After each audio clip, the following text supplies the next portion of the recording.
হুরে Medina বলেছিলেন, আব্বাজান, ও আব্বাজান, রাসূলুল্লাহ আপনার কাছে পাঠিয়েছিল, কি কারণে পাঠিয়েছিল এটাই আমি আপনার কাছে জানতে চাই।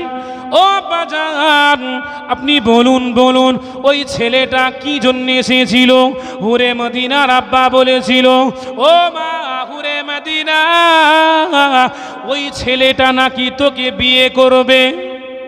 ওই ছেলেটা যে ছেলেটা এসেছিল, যাকে রাসূলুল্লাহ ভালোবেসে নাম দিয়েছি গোরাবুল আরাব।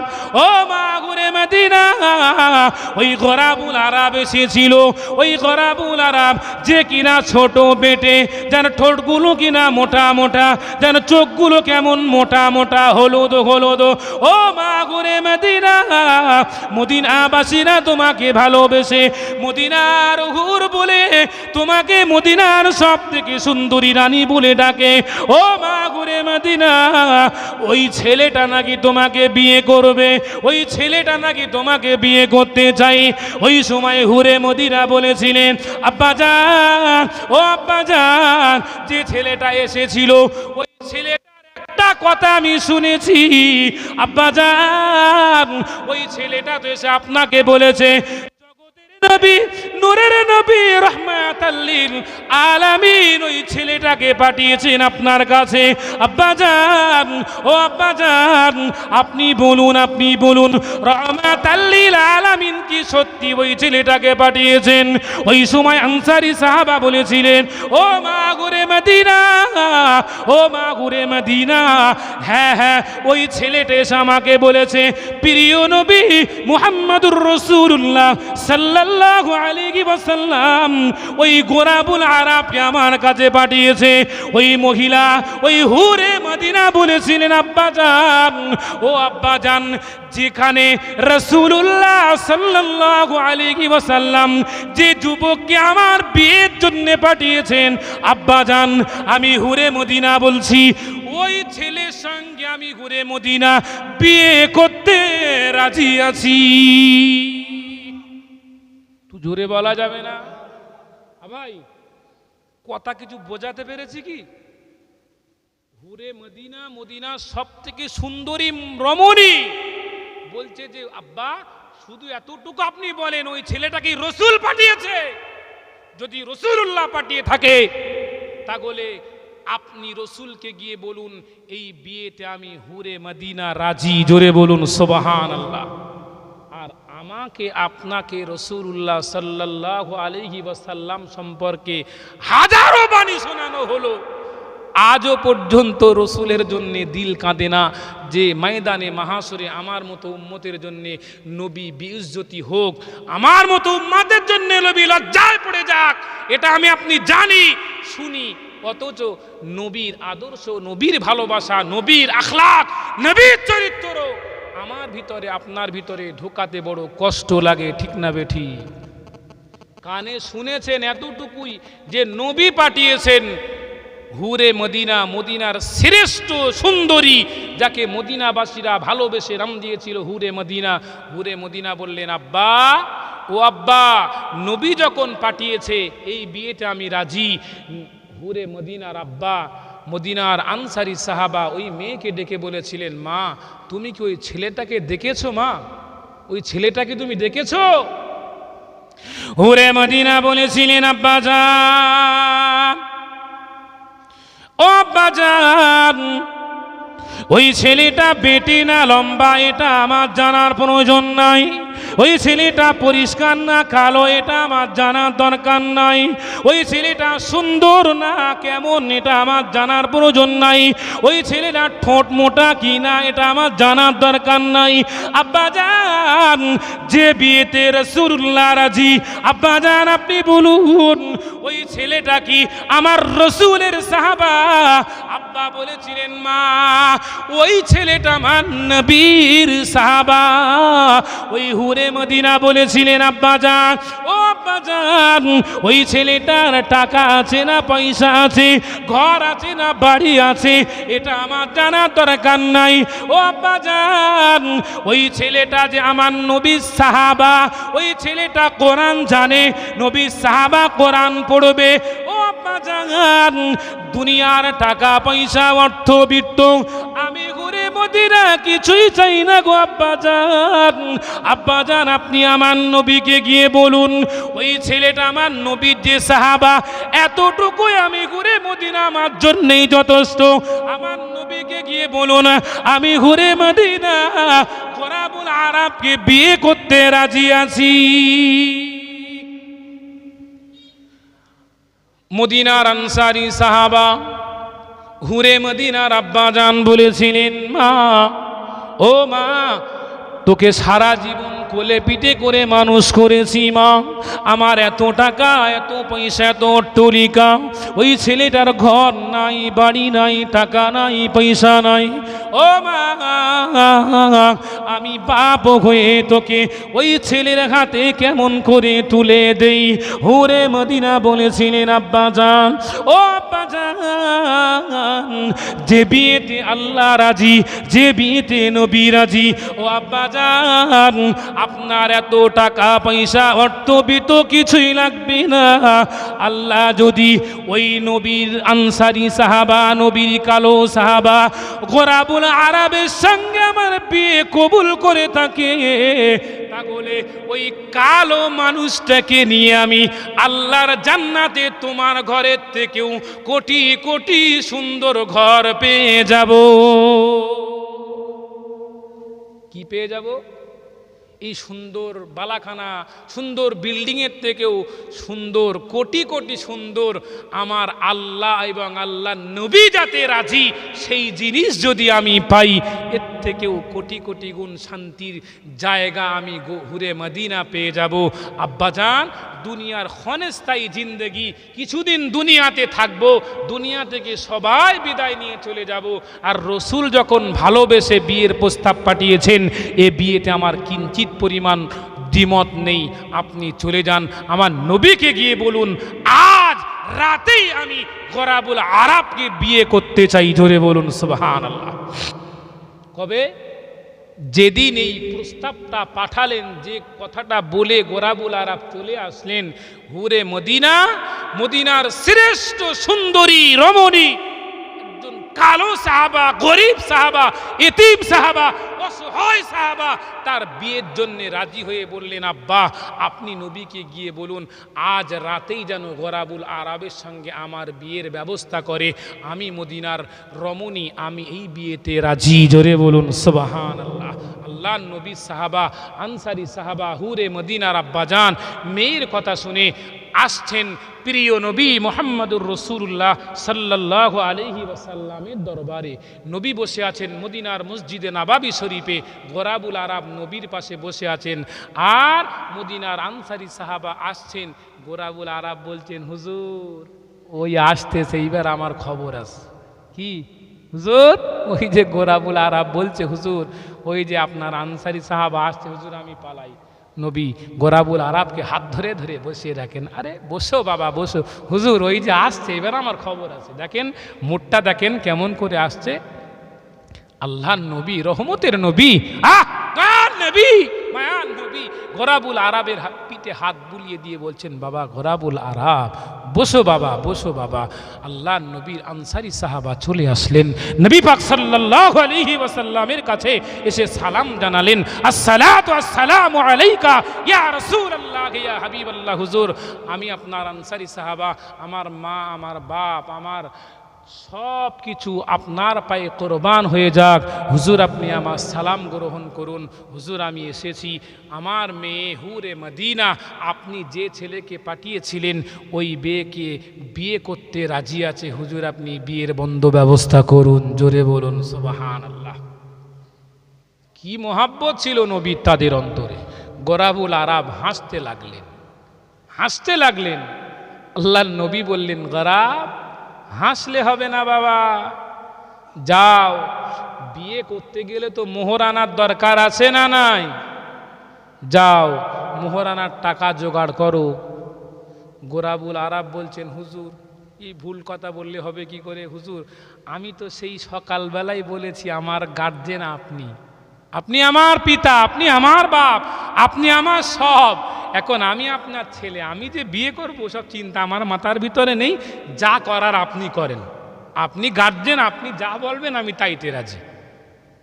আল্লাহ নবী মিসকি হেসে বললেন, গোরাব চিন্তা করো না বাবা, যাও আমার সাহাবা যার নাম হলো হযরতে আব্দুল্লাহ, আমার আব্দুল্লাহর কাছে গিয়ে বলো যে আমি রাসূলুল্লাহ পাঠিয়েছি, যে আমি গোরাবুল আরাব, আমার বিয়ের জন্য রাসূলুল্লাহ তোমাকে 200 দিরহাম দিতে বলেছেন। কত? 200 দিরহাম। আমি শুধু নবীর ভালোবাসার দিকটা বোঝানোর জন্যই বলছি। হযরতে গোরাবুল আরাব উঠলেন, চলে গেলেন। মদিনার আরেকজন আনসারী সাহাবা যার নাম ছিলেন হযরতে আব্দুল্লাহ, আব্দুল্লাহকে গিয়ে সালাম করলেন গোরাবুল আরাব। আসসালামু আলাইকুম ওয়া রাহমাতুল্লাহি ওয়া বারাকাতুহু। সালাম দিয়ে বললেন, ভাই আব্দুল্লাহ, বিশ্ব নবী রাহমাতাল লিল আলামিন আমি গোরাবুল আরাব আমার বিয়ের জন্য আপনার কাছে পাঠিয়েছেন। ও ভাই আব্দুল্লাহ, রাসূলুল্লাহ আপনাকে 200 দিরহাম দিতে বলেছেন। হযরতে আব্দুল্লাহ বলেছিলেন, গোরাব রাসূলুল্লাহ তোমাকে পাঠিয়েছে, আমার নবী যে 200 দিরহামের কথা বলেছে, এই 200 দিরহাম যদি দেই আমার সম্মান আমার নবীর কাছে থাকবে না। ও গোরাবুল আরাব, আমার নবী 200 বলেছে, আমার নবীর ভালোবাসায় আমি তোমাকে 400 দিরহাম দিয়ে দিলাম। নবী কত বলেছেন? 2, দিলেন কত? 4। আল্লাহ আমাদের বললেন এশার নামাজ পড়ো 4 রাকাত। 72 বছর বয়স এখনো এশার কত রাকাত নামাজ সেটাই জানি না। ভাই ঠিক না বেঠি?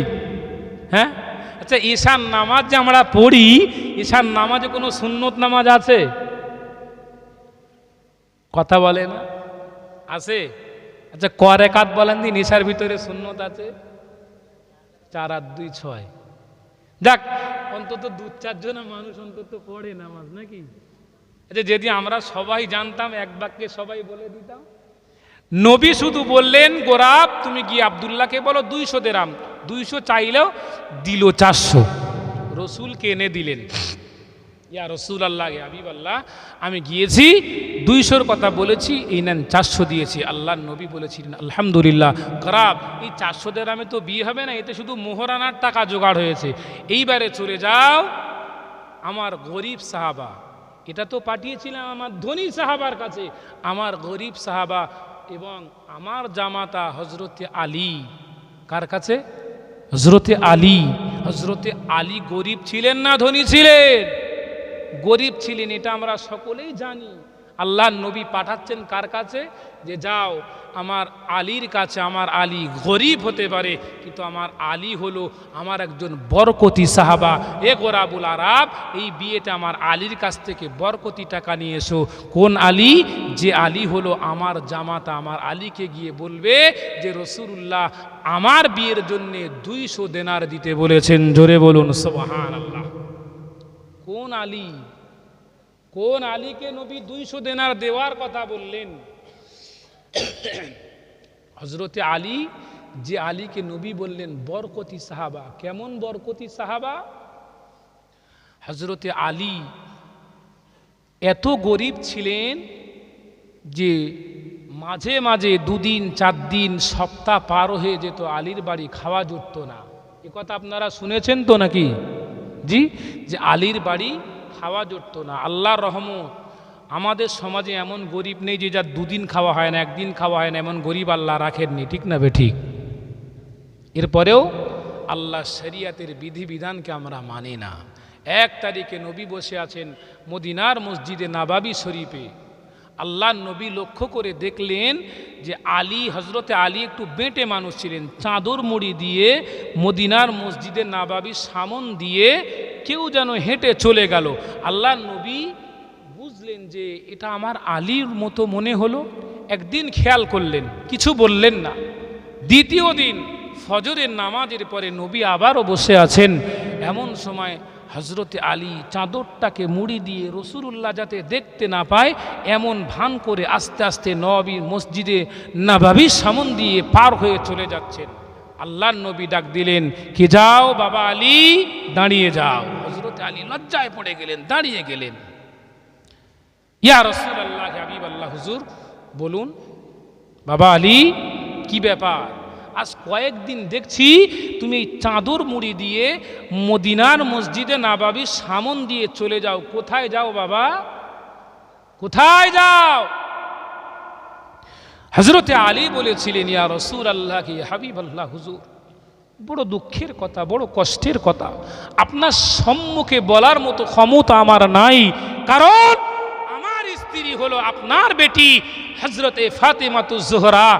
ইয়া রাসূলুল্লাহ, কি হাবিবাল্লাহ, আজ 3 দিন হয়ে গেল আমি স্বামী হয়ে আপনার কলিজার টুকরা ফাতেমা আমার স্ত্রীর মুখে কোনো খাওয়া তুলে দিতে পারি না। হুজুর, আজ 3 দিন এই রাস্তা দিয়ে যাই কাজের জন্যে, কিন্তু যাই আর ফিরে আসি কোনো কাজের সন্ধান মেলে না। এই দুঃখ নিয়ে আজকেরও ফজরের নামাজ পড়ে বাড়িতে গিয়ে এসে গেছে। নারায়ে তাকবীর, নারায়ে তাকবীর। আওলাদে মুজাদ্দিদে জামান, আওলাদে মুজাদ্দিদে জামান, সিলসিলায়ে হক ফুরফুরা শরীফ, সিলসিলায়ে হক ফুরফুরা শরীফ জনাব ভাইজান হুজুর কেবলা, নারায়ে তাকবীর। আমার ভাইজানেরা, আমার আব্বা জানেরা,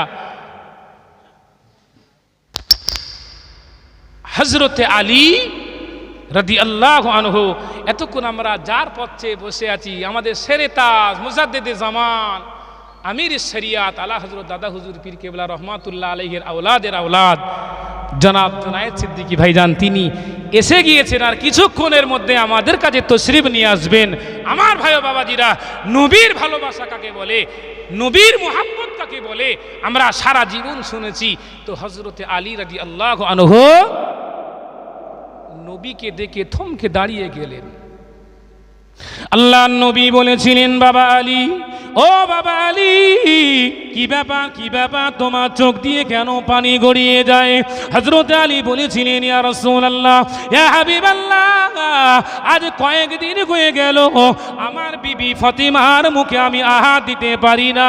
হুজুর, কাজের সন্ধানে বার হই, কিন্তু কোনো কাজ মেলে না। আজ 3 দিন হয়ে গেল কোনো খাওয়া দিতে পারি না। হুজুর, আজও বার হয়েছিলাম মদিনার কোন আনসারী সাহাবার বাড়িতে কোনো কাজ পাই কিনা দেখার জন্যে। আল্লাহ নবী বলেছিলেন, বাবা আলী, ও বাবা আলী, আমি রাসূলুল্লাহ, আমি রাসূলুল্লাহ তোমাকে ভালোবাসি। ও বাবা আলী, চলে যাও, চলে যাও, ওই যে মরা খাজুর গাছটা দেখতে পাও, ওই খাজুর গাছকে গিয়ে আমি মুহাম্মদ আমার সালাম জানাবে। আর খাজুর গাছকে গিয়ে বলবে, খাজুর গাছ, আমি আলী কয়েকদিন ক্ষুধার্ত, আজ আমার নবী বলে দিয়েছেন এই গাছ থেকে যেন পাকা পাকা খাজুর আমাকে দেওয়া হয়। হযরতে আলীকে নবী বললেন, যাও ওই মরা খাজুর গাছের কাছে যাও। ভাই, হযরতে আলী, আচ্ছা আমাদের যদি এই ফুরফুরার পীর সাহেব হুজুর এসেছেন, ভাইজান এসেছেন, আমরা পীরের আওলাদ হিসাবে মানি, বিশ্বাস করি। যদি জোনায়েদ ভাই এখন বলে যে ওই মরা খাজুর গাছের গিয়ে আমার নাম করে বলো যে খাজুর দাও, আমরা কি করব? হাসবো না? ঠিক না বেঠিক? নবী হযরতে আলীকে বললেন, মরা খাজুর গাছকে গিয়ে বলো। হযরতে আলীকে নবী বলতে দেরি, আলী খাজুর গাছের গোড়ায় যেতে দেরি করলেন না। জোরে বলুন সুবহানাল্লাহ। কি বিশ্বাস তাদের ছিল, কি মোহাব্বত তাদের ছিল, যে মুস্তাফা যখন বলেছে মরা খাজুর গাছ তো দূরের কথা, মরা জিনিস আমার মুস্তাফার কথায় পাগল। এই মরা খাজুর গাছ তো আমার মুস্তাফাকে পেয়েই, খাজুর গাছ তো কাঁচা খাজুর নয়, পাতায় ছেয়ে গিয়েছিল যখন আমার মুস্তাফা দুনিয়াতে এসেছিল। কিন্তু এ কথা আমরা সারা জীবন শুনে আসলাম, মুস্তাফার প্রতি ভালোবাসা তৈরি হলো না।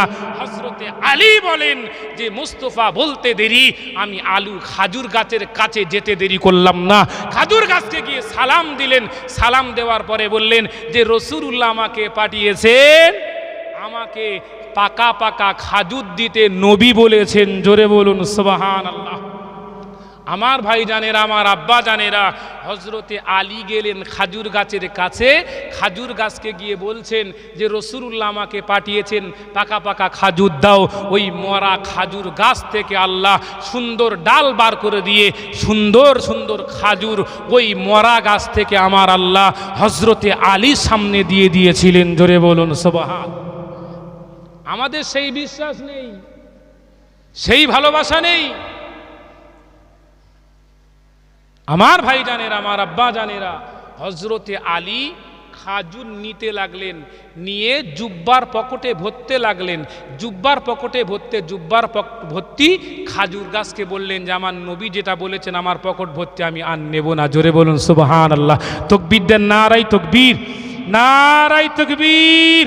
আওলাদে মুজাদ্দিদে জামান, আওলাদে মুজাদ্দিদে জামান জনাব ভাইজান হুজুর কেবলা, জনাব ভাইজান হুজুর কেবলা, নারায়ে তাকবীর। আমার ভাই জানেরা, আমার আব্বা জানেরা, এতক্ষণ আমরা যার পথ চেয়ে বসেছিলাম আমাদের শেরে তাজ মুজাদ্দিদে জামান আলা হযরত দাদা হুজুর পীর কেবলা রহমাতুল্লাহ আলাইহি হুজুরের আওলাদের আওলাদ এসেছেন। তিনি এখনই আপনাদের সম্মুখে তশরিফ রাখবেন। আমরা যারা এখন এদিক ওদিকে আছি, দেরি না করে কোরআনের মহাব্বতে, রাসূলুল্লাহর মহাব্বতে, আল্লাহকে পাওয়ার আশায় এই মাহফিলে চলে আসি।